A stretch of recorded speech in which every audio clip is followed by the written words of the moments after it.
එකමත් එක රටක ගමරාල කෙනෙක් හිටියා. එයාගේ ගේ තිබුණේ වෙලාද්දර හරිම ලස්සන තැනක. ඉතින් එයා ජීවත් වුණේ ගොවිතැන් කරලා. ඉතින් මේ ගමරාල හැමදාම උදේ පාන්දරම තමන්ගේ කුඹුර බලන්න යනවා. ඉතින් එදත් එයා කුඹුර බලන්න යන්න පිටත් වුණා. ඊට පස්සේ එයා දැක කුඹුරට ගියාට පස්සේ කුඹුරේ වංගෙඩි වගේ කකුල් තියෙනවා. ඉතින් එයා හිතුවා එයාගේ වංගෙඩියට කකුල් ඇවිල්ලා කියලා.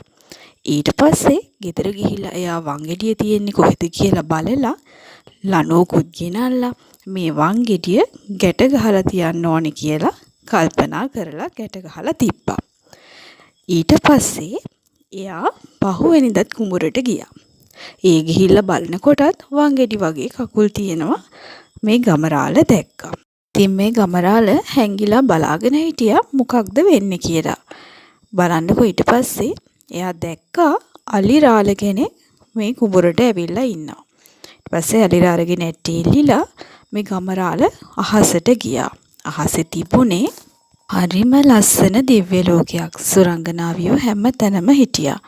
ඉතින් පහුවෙනිදා උදේ ගමරාල ඇවිල්ලා මේක ගම හාමිනේට කියනකොට ගමේ අහල පහල හිටපු අයත් මෙතනට ඇවිල්ලා මේ විස්තරය අහගෙන හිටියා.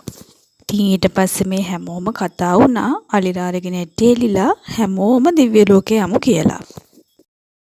ඊට පස්සේ ඒගොල්ලෝ හැමෝම අර කුඹුරේ තියෙන ගහ පිටිපස්සට ගිහිල්ලා හැංගිලා බලාගෙන හිටියා මේ අලිරාල ආපහු එනකන්.